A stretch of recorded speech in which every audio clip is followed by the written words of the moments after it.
एक गांव में एक बूढ़ी माई रहती थी। माई के आगे पीछे कोई नहीं था, इसलिए वह अकेली रहती थी। एक दिन उस गांव में एक साधु पधारे।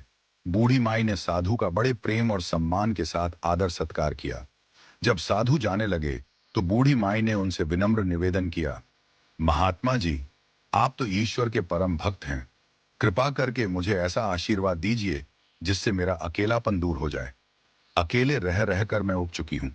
साधु ने मुस्कुराते हुए अपनी झोली से बाल गोपाल की एक सुंदर मूर्ति निकाली और वह मूर्ति बूढ़ी माई को देते हुए बोले, माई, यह लो, तुम्हारा अपना बालक है। इसे अपने बच्चे की तरह प्रेम पूर्वक लालन पालन करना। इसे अपने बेटे की तरह पालना और इसकी पूरी देखभाल करना। बूढ़ी माई को तो जैसे अनमोल खजाना मिल गया। उसने बड़े लाड़ प्यार से ठाकुर जी का लालन पालन करना शुरू कर दिया। वह रोज ठाकुर जी को नहलाती, उन्हें नए नए वस्त्र पहनाती और उनकी पूजा अर्चना करती। उनका खाना पीना भी बड़े प्रेम से बनाकर खिलाती। कुछ दिनों बाद गांव के कुछ नटखट बच्चों ने देखा कि बूढ़ी माई एक मूर्ति को अपने बच्चे की तरह लाड प्यार कर रही है। वे शरारती बच्चे थे, इसलिए उन्हें माई से मजाक करने का मन हुआ। एक बच्चे ने माई से कहा, अरे मैया, क्या तुझे पता नहीं, आज गांव में जंगल से एक भेड़िया घुस आया है। वह छोटे छोटे बच्चों को उठाकर ले जाता है और खा जाता है। तू अपने लाल का ख्याल रखना, कहीं भेड़िया इसे उठा ना ले जाए। भोली भाली माई डर गई।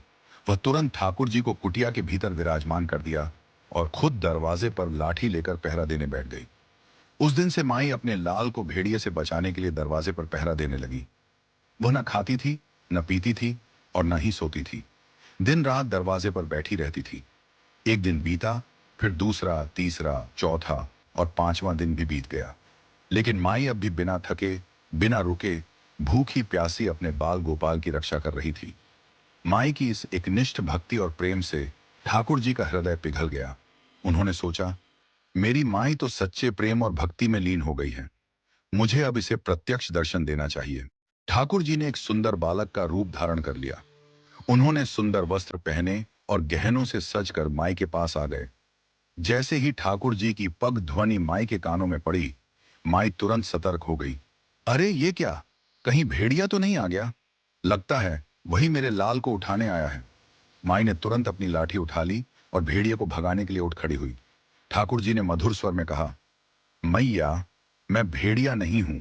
मैं तो तेरा वही बालक हूं जिसकी तू इतनी रक्षा कर रही है। देखो, मैं तुम्हारे सामने खड़ा हूं। मैं तेरा वही लाल हूं। माई ने गुस्से में कहा, चुप, चुप हो जा। मेरे लाल के बारे में कुछ मत बोल। मैं तेरे जैसे 100-100 बच्चों को अपने लाल पर न्यौछावर कर दूंगी। भाग जा यहां से। ठाकुर जी माई के इस प्रेम और एक निष्ठता को देखकर हर्षित हो गए। उन्होंने तुरंत अपने असली रूप में दर्शन दिए। बाल गोपाल अब अपने असली रूप में आ गए। उनकी मनमोहक मुस्कान, सुंदर वस्त्र, मस्तक पर मोर मुकुट और हाथ में मुरली देखकर माई की आंखें खुल गईं। माई ने चकित होकर पूछा, तुम कौन हो रे? ठाकुर जी मुस्कुराते हुए बोले, मैया, मैं वही त्रिलोकीनाथ हूं जिसे लोग भगवान कहते हैं। तेरी भक्ति और प्रेम से मैं प्रसन्न हो गया हूं। जो चाहे वर मांग ले, मैं तुझे सब कुछ देने को तैयार हूं। माई ने हाथ जोड़कर कहा, अच्छा, तो आप भगवान हैं?